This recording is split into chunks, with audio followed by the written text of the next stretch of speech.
Money की हरदम ये कोशिश होती है कि हमारे दर्शक फाइनेंशियली इंडिपेंडेंट रहे, जिसके लिए हम रोज न सिर्फ आपको आपके निवेश से जुड़ी सलाह देते हैं बल्कि निवेश से जुड़े हर पहलू से आपको करवाते हैं रूबरू।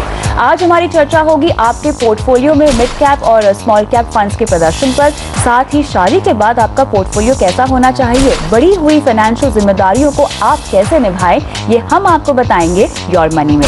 मैं हूं कविता थपलियाल और आज योर मनी में मेरे साथ हैं रुंगटा कॉर्पोरेट सर्विसेज के डायरेक्टर हर्षवर्धन रुंगटा। आपका स्वागत है हर्ष।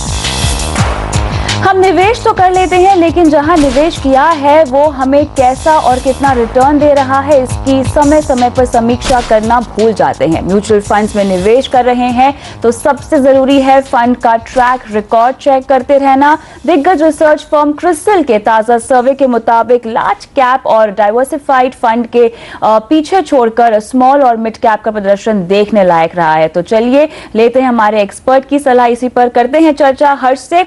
हर्ष, यहाँ पे क्रिसिल की रिपोर्ट से आप कितना इत्तेफाक रखते हैं? मिड कैप और स्मॉल कैप फंड्स की जहां तक परफॉर्मेंस की बात है, 23 और 21% तक का रिटर्न दिया है इन फंड्स ने।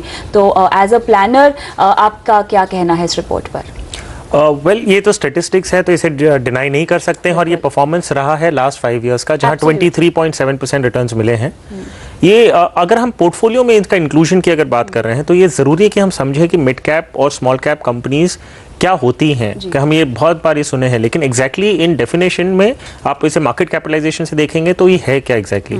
अगर हम बॉम्बे स्टॉक एक्सचेंज पे देखें, लगभग 5000 कंपनीज लिस्टेड हैं। उनमें अगर हम टॉप 100 कंपनीज लेते हैं, उनका जो मार्केट कैपिटलाइजेशन लगभग 70% of the total market capitalisation, जो बीएसई का टोटल अबाउट 70 लाख करोड़ के आसपास है।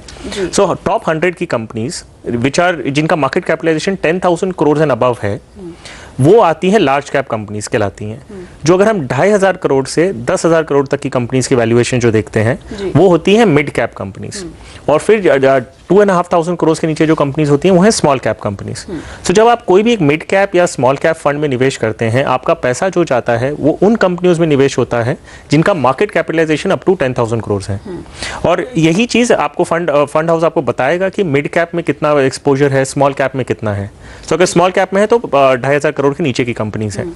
अभी आपको ये समझना है कि आप जो अपना पोर्टफोलियो बनाते हैं तो कितना हिस्सा आपका मिड एंड स्मॉल कैप में होना चाहिए। बिल्कुल। तो जब आप पोर्टफोलियो बनाते हैं, ये जरूरी है कि आप अपना पोर्टफोलियो 2 भाग में डिवाइड करें। 100% जो आपका मनी है उसे आप डिवाइड कैसे करते हैं?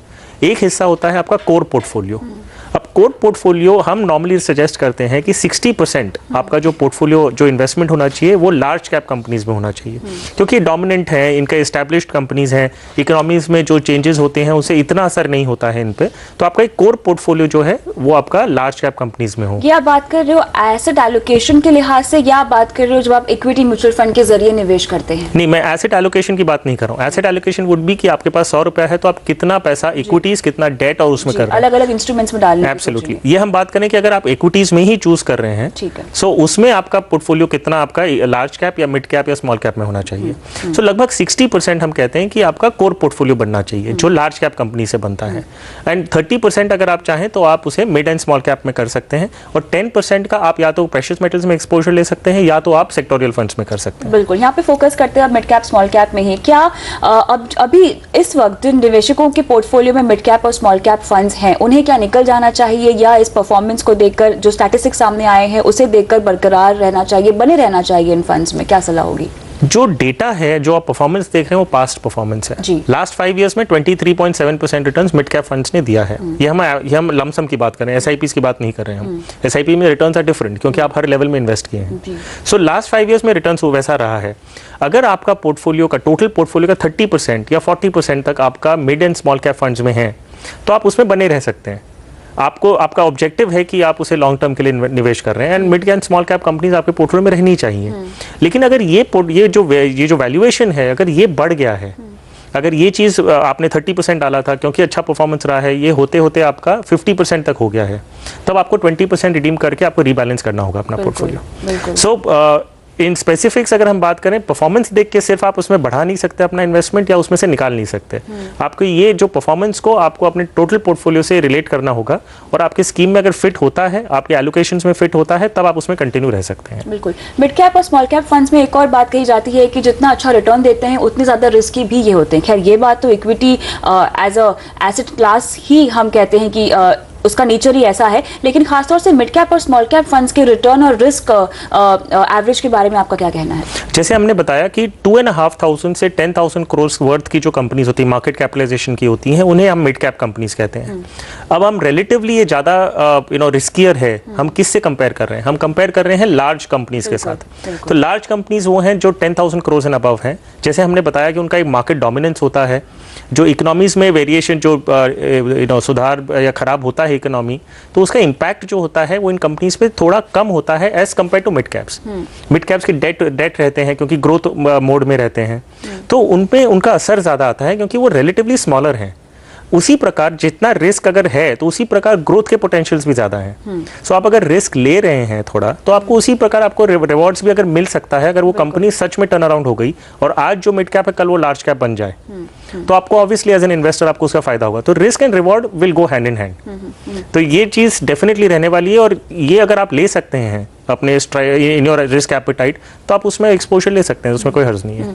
इक्विटी में जब भी निवेश की बात आती है तो हम कहते हैं कि लंबा नजरिया आपका होना चाहिए। ऐसे में जाहिर तौर पे अगर बाजार में उतार चढ़ाव हो तो हम बचा सकते हैं उसको, बिकॉज हम लंबी अवधि के लिए हैं। लेकिन अगर किसी ने यहाँ पर गलती से शॉर्ट टर्म के लिहाज से इक्विटी म्यूचुअल फंड के जरिए निवेश किया है, और अगर हम मान लें उसका लमसम निवेश और ज्यादा मिड कैप में ही है, तो ज्यादा उतार चढ़ाव का असर पड़ेगा उनके पोर्टफोलियो पर? एब्सोल्युटली, लमसम को रिएक्ट तो लमसम में आपको लॉस भी ज्यादा हो सकता है और प्रॉफिट भी ज्यादा हो सकता है जब हम एसआईपी से कंपेयर करें, क्योंकि SIP is rupee cost averaging. आपने 100 रुपए आज किया है, वो एक साथ बढ़ भी सकता है, घट सकता है, लेकिन आप 10-10 रुपए करके अगर 10 महीने में कर रहे हैं तो एवरेज जो उसका है वो आपको मिलता है।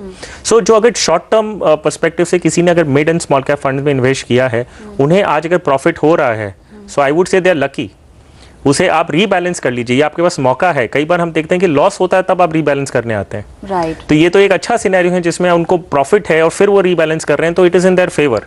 लेकिन आप जब रीबैलेंस करते हैं, जरूरी है कि आप उसे टोटल वैल्यूएशन के तौर पर देखें कि आपके 1 लाख रुपया इक्विटी म्यूचुअल फंड्स में है तो 60% आप इसे कोर पोर्टफोलियो बनाइए लार्ज कंपनीज के साथ, और 30 या 40% आप उसे mid and small cap companies में डेफिनेटली निवेश कर सकते हैं और बने रह सकते हैं। कुछ best performing mid cap funds या स्मॉल कैप फंड जो आप बताना चाहेंगे दर्शकों को, जिनको अभी अगर निवेश करना हो तो शायद इन फंड्स में कर सके? Well, Franklin smaller companies fund है, आईडीएफसी प्रीमियर इक्विटी फंड एक ट्राइड टेस्टेड पुराना फंड है, SBI emerging businesses fund, Birla MNC fund. Now these are, ये सारे फंड्स हैं जिसमें निवेश कर सकते हैं आप।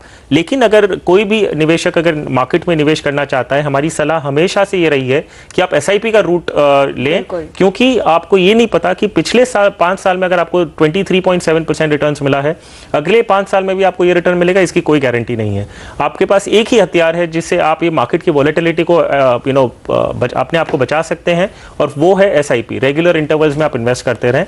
सो मिड कैप फंड्स हो, स्मॉल कैप फंड्स हो या लार्ज कैप, कोई भी इक्विटी में अगर आप निवेश कर रहे हैं, एसआईपी का रूट लीजिए, ज्यादा बेहतर है। एब्सोल्युटली। और साथ ही एक बात ध्यान में रखिए कि अगर आप इक्विटी म्यूचुअल फंड के जरिए निवेश की स्ट्रैटेजी अपनाते हैं तो बहुत जरूरी है कि आपका जो नजरिया है इन्वेस्टमेंट का वो काफी लंबा हो, यानी आप लंबी अवधि के लिहाज से ही निवेश करें, तब जाके आपको उस इन्वेस्टमेंट का फायदा होगा आगे चलकर।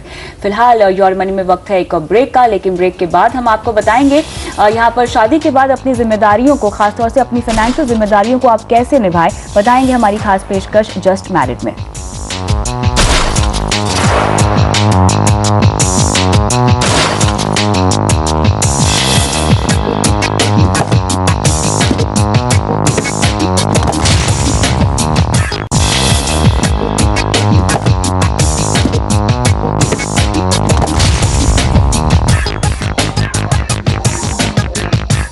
शादी कई मायनों में हमारी जिंदगी को पूरी तरह बदल देती है। एक तरफ हमें हमारे जीवन साथी का साथ मिलता है, वहीं इसके साथ कई जिम्मेदारियां भी खुद ब खुद जुड़ जाती हैं। तुरंत शादी के बाद अगर आप ठीक से फाइनेंशियल प्लानिंग करना शुरू कर देंगे तो चाहे वो घर खरीदने का सपना हो या फिर कार लेने का, छोटे बड़े सभी वित्तीय लक्ष्यों को हासिल करना काफी आसान हो जाएगा। तो चलिए करते हैं आपकी मदद। हर्ष, यहाँ पर जिन लोगों की शादी अब होने वाली है या जस्ट हो चुकी है, उनके लिए हम फाइनेंशियल प्लानिंग अब करेंगे, तो सबसे पहले क्या करना चाहिए आपके फाइनेंशियल प्लानिंग की तरफ? पहला स्टेप शादी के बाद क्या होना चाहिए?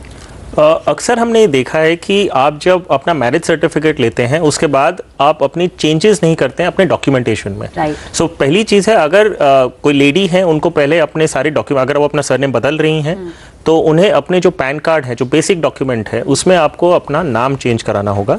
फिर उसी बेसिस पे आप अपने बैंक अकाउंट के आप जॉइंट कर सकते हैं, अपने शादी के बाद वाले नाम से आप अपना बैंक अकाउंट खुलवा सकते हैं और उसमें अपने सब इन्वेस्टमेंट्स वगैरह सब उससे थ्रू रूट कर सकते हैं।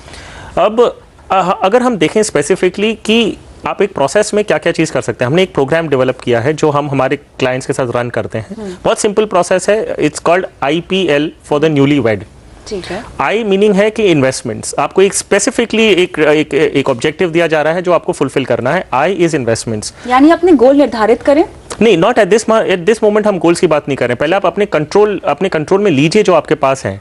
आप एक वैल्यूएशन करिए कि जो आपके पास, अब आप आई से फॉर इन्वेस्टमेंट्स हम अगर बात करते हैं तो आप एक एक्सेल शीट में अपने सारे जो एग्जिस्टिंग इन्वेस्टमेंट्स हैं वो इन्वेस्टमेंट्स के डेटा फीड करके आप पहले देखिए आपके पास है क्या क्या। क्योंकि कई बार हमने देखा शादी से पहले का निवेश है उसको आप एक जगह जॉट डाउन कर लीजिए, उसको आप एक एक्सेल शीट में बना लीजिए। एब्सोल्युटली, जो आपके हस्बैंड के खुद के बाकी फैमिली मेंबर्स के लिए, तो आपको एक कंट्रोल आएगा, एक वन लुक में आप अपने सारे डिटेल्स देख पाएंगे। दोनों को पता होगा कि उनका पोर्टफोलियो कैसा है और क्या क्या निवेश अब तक किया हुआ है। एब्सोल्युटली। द सेकंड स्टेज है P इज फॉर पासवर्ड्स। हमारी लाइफ हमने आज तक देखी है, सब is all govern by passwords. आपके कंप्यूटर में लॉगिन करने के लिए पासवर्ड है, बैंक अकाउंट्स, ईमेल आईडीज, और आज सब कुछ ऑनलाइन हो रहा है। सो आपके अगर जो बिल्स हैं, यूटिलिटी बिल्स हैं, वो भी आपके ईमेल अकाउंट में आ रहे हैं। तो अगर आप कंट्रोल लेना चाहते हैं, हाथ बटाना चाहते हैं काम में, तो आपको पासवर्ड से एक्सेस होना होगा। कई बार ये passwords people are not comfortable sharing, so आप एक काम कर सकते हैं, आप एक अलग ईमेल आईडी बना सकते हैं जो स्पेसिफिकली जो आपके सारे यूटिलिटी बिल्स, क्रेडिट कार्ड्स और जो आपके बैंक के जो रिलेटेड स्टेटमेंट्स हैं वो सब एक ही ईमेल में आ जाएं। एक उदाहरण के तौर पे आप अपना आईडी खुद के लिए अगर बनाना चाहते हैं, bills.kavita@gmail.com, आप इस प्रकार से एक ईमेल आईडी बना लें जो बोथ हस्बैंड वाइफ शेयर करते हैं और उसी में सारी डिटेल्स आती हैं। लेकिन यहाँ पे सवाल ये भी उठता है कि आपकी बिल्स की शेयरिंग और तमाम जिम्मेदारियों की शेयरिंग किस तरह करें। अगर फॉर एग्जाम्पल किसी के ऊपर लोन है तो क्या दोनों को ही अपनी सैलरी पे लोन चुकाना चाहिए, या एक कोई हो सकता है जो सिर्फ घर चलाए और एक कोई हो सकता है जो सिर्फ लोन को चुकाए? इस तरह की प्लानिंग भी करनी बहुत जरूरी है। आपको टैक्सेशन को ध्यान में रखना है। अगर आपका हाउसिंग लोन है और आप खुद भी चाहते हैं कि आपको टैक्स बेनिफिट्स मिले तो डेफिनेटली आप EMI शेयर करेंगे। लेकिन अगर आपको टैक्स बेनिफिट्स नहीं चाहिए और लोन अगर खाली एक ही मैरिड कपल के एक ही मेंबर के नाम पे है तो आप उसी से भर सकते हैं। इट डिपेंड्स एग्जैक्टली आपका टैक्सेबिलिटी क्या है। हम एक ब्लैंकेट सजेशन नहीं दे सकते कि आप शेयर करिए, ये भी नहीं कह सकते कि आप शेयर मत करिए। सो ये एक सिचुएशन है जो आपको इंडिविजुअली असेस करनी है, आपकी कैश फ्लोज देखनी है। कई बार हमने कन्वीनियंस के लिए देखा है कि अगर टैक्सेशन अगर पर्सपेक्टिव नहीं है, सो एक सैलरी पर्टिकुलरली यूज हो रही है पूरी घर खर्च के लिए और दूसरी सैलरी हो रही है इन्वेस्टमेंट्स और गोल्स मीट करने के लिए।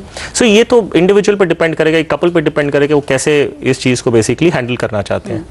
सो taking further on this program, third part था L इज लायबिलिटीज। आपकी अगर हाउसिंग लोन्स हैं या कोई दूसरी लायबिलिटी है या आपके डे टू डे एक्सपेंसेस भी हम लायबिलिटी अगर मानते हैं तो वो आपको प्रोटेक्ट करना है। So you have to make sure कि आपके पास एडिक्वेट इंश्योरेंस हो या कोई एसेट्स हो जिसकी वजह से अगर कमाते हुए भी अगर मेंबर को कुछ होता है तो दूसरे मेंबर को उसके पैसे मिले। यानी टर्म प्लान होना बहुत जरूरी है। एब्सोल्युटली, इंश्योरेंस दोनों कमा रहे हो तो दोनों के पास होना बहुत जरूरी है। एब्सोल्युटली, क्योंकि एक लाइफस्टाइल बन जाती है, डबल इनकम फैमिलीज की भी एक लाइफस्टाइल बनती है which is depend on both peoples income. So आपको वो फाइनेंशियली रिप्लेस करने के लिए आपको बनना होगा। N is the newly wed का N जो है वो है नॉमिनेशंस। ये हमने अक्सर ये देखा है, बहुत कॉमन प्रैक्टिस है कि आपके अकाउंट में आपके पेरेंट्स का नॉमिनेशन किया गया है और शादी के बाद ये कई बार होता है। और हमने ये भी देखा है कि कई बार पेरेंट्स की डिमाइस हो गई है, उसके बाद भी वो नॉमिनी के नाम पे उनका नॉमिनेशन चेंज नहीं किया गया है। तो नॉमिनी आपको चेंज करना होगा कि अगर कुछ हो जाता है तो एसेट्स फ्रीली आपके स्पाउस को एक्सेस मिले और वो उसे ट्रांसफर अपने नाम पे करवा सकें और यूज कर सकें। लास्ट पार्ट जो है विल, W का जो हम बोलते हैं विल, आपको विल बनाना बहुत ज़्यादा ज़रूरी है। क्योंकि अगर हम इनहेरिटेंस लॉज को देखें, हिंदू सक्सेशन एक्ट या इंडियन सक्सेशन एक्ट को देखें, उसमें बहुत सारे प्रोविजंस हैं जिसमें एम्बिग्विटी आ जाती है। अगर आपने नॉमिनेशन कर भी रखा है अपने पेरेंट्स के नाम पे, उदाहरण के तौर पे, आपकी वाइफ का as per Indian succession act पहला हक बनता है आपकी प्रॉपर्टी पे। विल जब आप बनाते हैं क्लियरली डिफाइन कर देते हैं कि कौन सी प्रॉपर्टी किसको जाएगी और कौन सी प्रॉपर्टी किसको नहीं जाएगी, आप वो भी लिख सकते हैं विल के अंदर कि ये प्रॉपर्टी स्पेसिफिकली मैं चाहता हूं कि ये पर्टिकुलर पर्सन को ही जाए।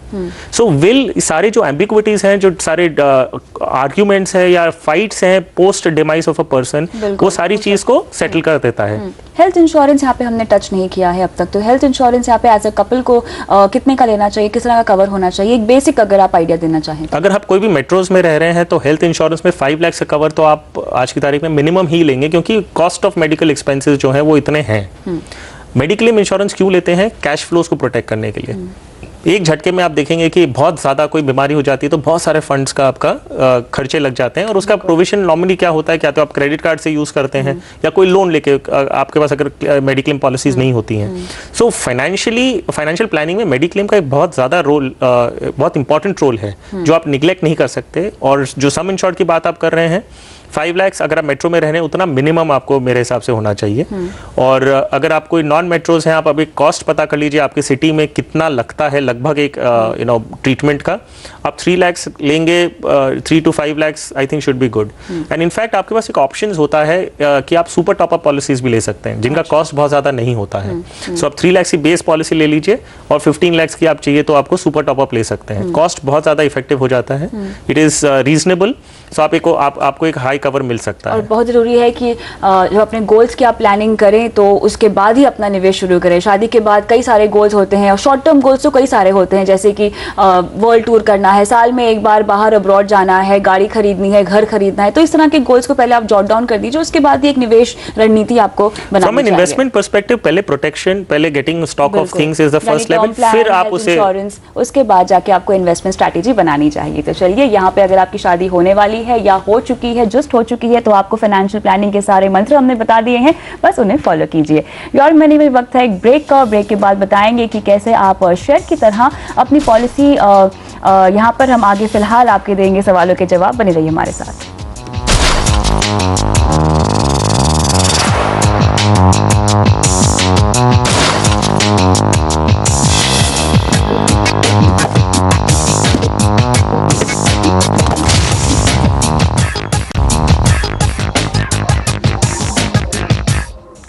योर मनी में आपका एक बार फिर से स्वागत है और अब शुरुआत करते हैं सवाल जवाब के सिलसिले के साथ। हमारे साथ हमारे मेहमान हर्षवर्धन रुंगटा बने हुए हैं। हर्ष, यहाँ पे अगला सवाल, इनफैक्ट शो का पहला सवाल हमें भेजा है हरियाणा से सत्यजीत ने ईमेल के जरिए। ये पूछ रहे हैं कि इन्हें बेसिकली म्यूचुअल फंड में SIP के जरिए निवेश करना है। जानना चाहते हैं कि ऑनलाइन SIP से बेहतर है ऑफलाइन SIP करना। ELSS के बारे में ये जानना चाहते हैं कि रिटर्न के लिहाज से ये इंस्ट्रूमेंट कैसा है और क्या ELSS में आप SIP कर सकते हैं, और बाकी इक्विटी म्यूचुअल फंड्स के मुकाबले ELSS कैसा है। वेल, अगर इन्हें इन्वेस्ट करना है म्यूचुअल फंड में, प्रोसेस सिंपल है क्योंकि इनका डीमैट अकाउंट ऑलरेडी है तो इनका KYC किया हुआ होगा। सो पहला प्रोसेस KYC करने का होता है, विच आई एम बिलीविंग कि इनका हो चुका होगा। सो आपको अगर कोई भी फंड में निवेश करना है तो आपके पास ऑब्वियसली पहले आप स्कीम शॉर्टलिस्ट करेंगे, कौन से फंड हाउस की स्कीम में आप निवेश करना चाहते हैं। पर ELSS हो सकता है या ओपन एंडेड। प्रोसेस है, आपको एक कॉमन एप्लीकेशन फॉर्म भरना है, उसके साथ में, और कॉमन एप्लीकेशन फॉर्म में डेटा कैप्चर किया जाता है, आपका नाम, address, contact details, bank details, nomination, ये सब आपके कॉमन एप्लीकेशन में आते हैं। फिर आप एक SIP रजिस्ट्रेशन फॉर्म भरते हैं जिसमें आप अपनी स्कीम का नाम, कौन से पीरियड के लिए आपको निवेश करना है, क्या अमाउंट निवेश करना चाहते हैं और कौन से बैंक से आपका डेबिट होना चाहिए, वो सारी डिटेल्स भर के आप AMC को सबमिट करते हैं। तो इसके बाद आपका सेटअप हो जाता है। ये एक मैनुअल ऑफलाइन प्रोसेस है जिसमें आप ये सेटअप करते हैं। इन्होंने सवाल पूछा था कि अगर ये ऑनलाइन करना चाहते हैं तो ऑनलाइन वो कंपनी की वेबसाइट पे जाके, अगर कंपनी ऑफर करती है, वो फंड हाउस ऑफर करता है, तो आप ऑनलाइन रजिस्टर कर सकते हैं। या तो कई पोर्टल्स हैं जो हेल्प करते हैं, ICICI डायरेक्ट, HDFC सिक्योरिटीज, ये आपको मदद करते हैं कि आप ऑनलाइन इन्वेस्टमेंट्स भी कर सकते हैं। तो ऑफलाइन ऑनलाइन में अगर हम देखें कोई ज़्यादा फर्क नहीं है। From the convenience point of view, अगर उन्हें ऑनलाइन कन्वीनियंट है तो वो यूज कर सकते हैं, नहीं तो वो ऑफलाइन यूज कर सकते हैं। ELSS और नॉर्मल स्कीम्स के बारे में अगर हम डिफरेंस समझें, दोनों इक्विटी स्कीम्स हैं। ELSS आपको अगर टैक्स बेनिफिट चाहिए तब आप ATC के अंडर में, आपको अगर बेनिफिट चाहिए तब आप ELSS की स्कीम चूज करते हैं। निवेश जो होता है वो इक्विटीज में होता है। इक्विटी म्यूचुअल फंड में कैटेगरीज होती हैं जो हमने ऑलरेडी डिस्कस कर ली हैं, उसके बेसिस पे आप चूज करके कौन सी कैटेगरी में आप निवेश करना चाहते हैं आप करते हैं। लेकिन सवाल यहाँ पे आता है, रिटर्न के लिहाज से कौन सा इंस्ट्रूमेंट बेटर है? वेल इक्विटी है, दोनों इक्विटी में निवेश करता है, तो रिटर्न्स आपको फंड के ऑब्जेक्टिव के हिसाब से जो उनका पर्पस है, वो जो कैटेगरी में फिट होता है, वो हिसाब से आपको रिटर्न्स मिलेंगे। पॉइंट है कि ईएलएसएस में और open ended equity, regular equity funds में बेसिक फर्क क्या है, वो है लॉक इन का। आप जब ईएलएसएस फंड में निवेश करते हैं, क्योंकि आपको टैक्स बेनिफिट मिल रहा है, आपको 3 साल का लॉक इन रहता है। उसमें जो भी आप निवेश आज करते हैं, जनवरी 2014 में आप अगर निवेश करते हैं, आपका जनवरी 2017 तक लॉक इन रहता है। सो आप अगर एसआईपी करना चाहते हैं, एसआईपी आप यस कर सकते हैं, क्योंकि एक रेगुलर फंड की तरह ऑपरेट करता है।